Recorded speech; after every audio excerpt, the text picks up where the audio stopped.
Welcome back to another video from Crazy Gamer.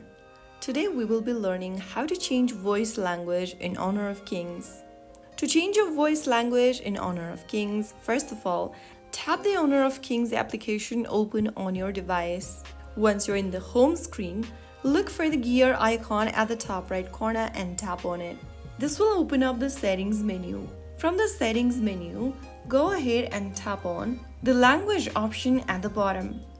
Now, from the Change Language menu, click on Voice on the left-hand side. You can then go ahead and download other voice languages option. Simply tap on one of the options and click on Confirm to download the voice resource pack.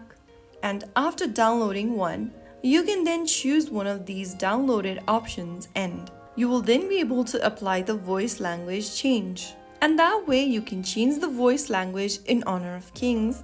If you found the video helpful, don't forget to like, comment, and subscribe for more gaming tips. I'll see you in the next video. Thank you for watching.